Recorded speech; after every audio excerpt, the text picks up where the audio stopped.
was entirely 320. Still got one more.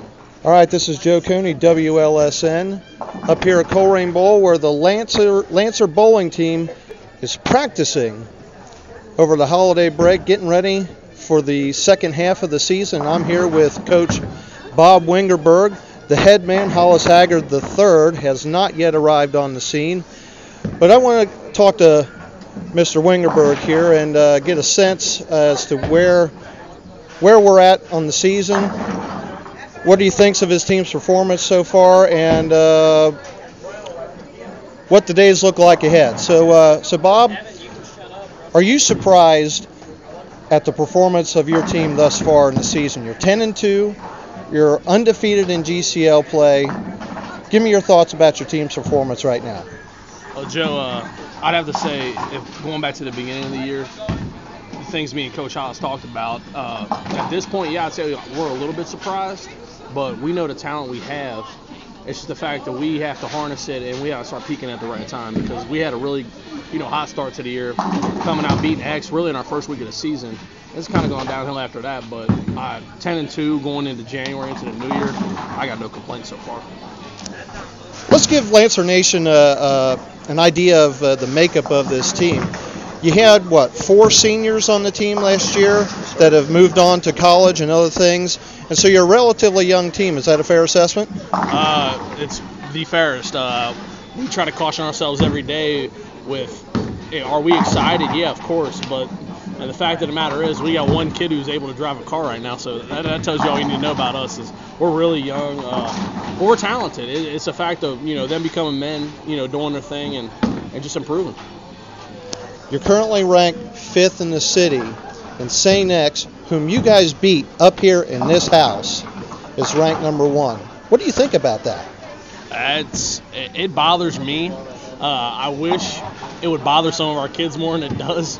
So I think that's something me and Coach are going to talk to them about after practice today. But it is what it is. We can't control who everybody votes for. All we can control is us. And I think the best response to that would be next time we bowl them, which I think is the 3rd week in January over at Brentwood, is to go out and take them down twice, and then we'll see who's ranked number 1 come the end of January.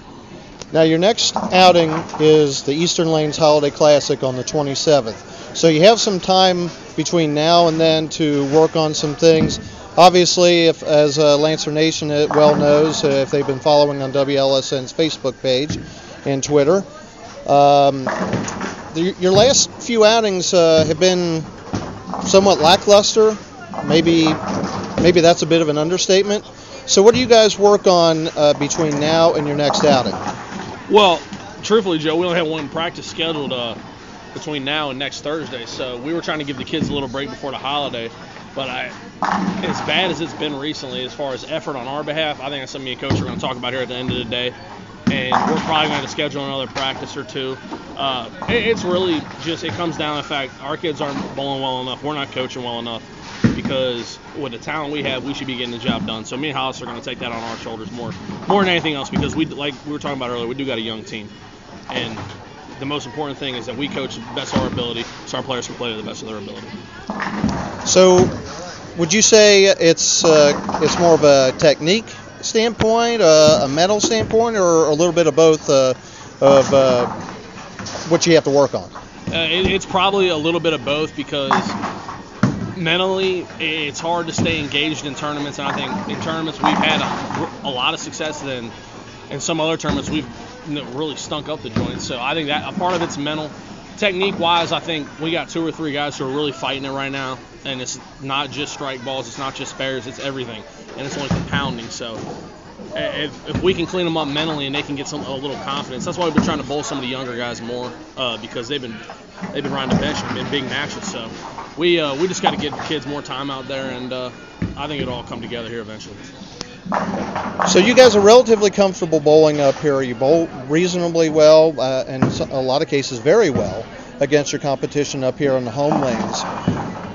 What do you have to do to prepare these kids to get ready to go on the road and bowl in the house and bowl on lanes that are in some cases different conditions, just different lanes than what you bowl on up here? Well, Joe, you'll know this last year from being with us a lot. It was really weird because last year with 4 seniors, if you looked at our home and road splits as far as scores and averages were concerned, we had probably the best road splits in the city, and we absolutely stunk at home, which was really weird.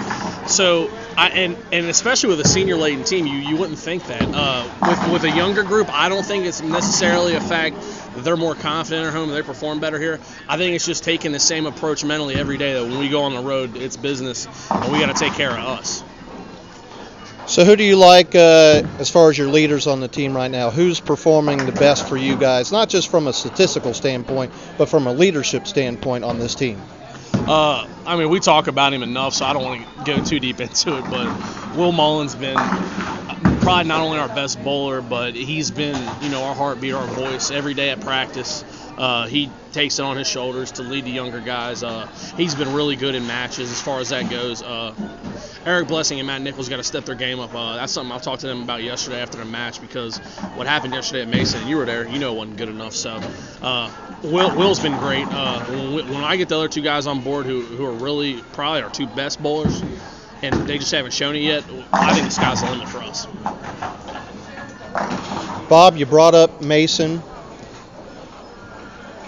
And there's been a bit of a controversy brewing between some of us on WLSN staff.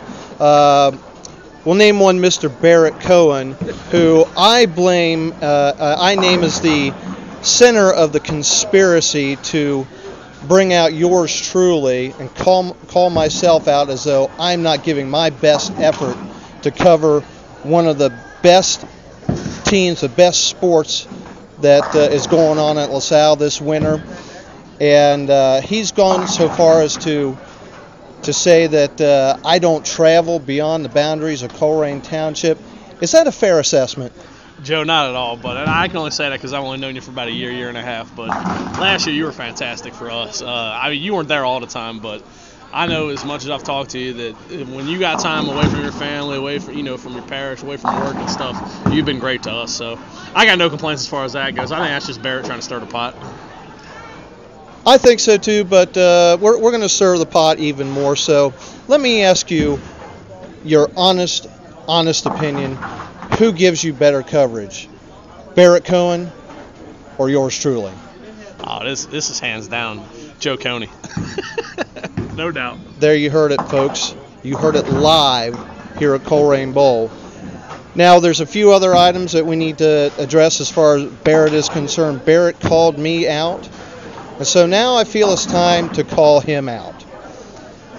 What are your thoughts of a 3-game match between Barrett and myself here at the home of the Lancers, Colerain Bowl? Which, by the way, have you ever seen Barrett's sorry face around these parts? Not at all, Joe. I think it needs to happen because I think that's the only way we're ever going to get him here. He told me he's going to do a broadcast with you, so I think you're kind of had to drag him here. But yeah, we definitely need to get him here, and that's something that me and Coach would like to be around for because we'd like to watch that. Well, there you have it, folks. Lancer Nation, Barrett Koehne is officially called out. Barrett, if you are man enough to answer the call, you meet me up here. We'll set up the date and time, and we'll bowl 3 games. Winner takes all. The loser has to go on Lancer Line Live on WLSN and pay homage to the loser.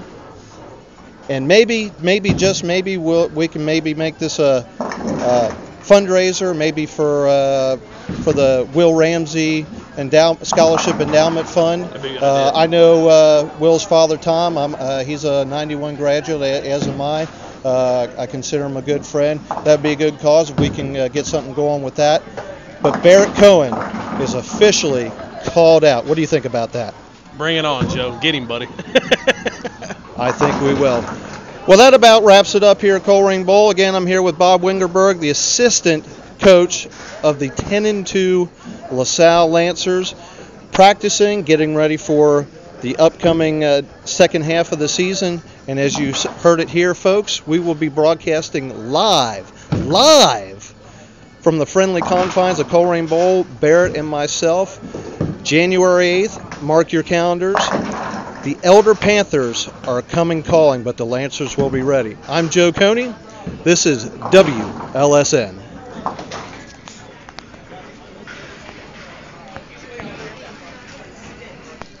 I was entirely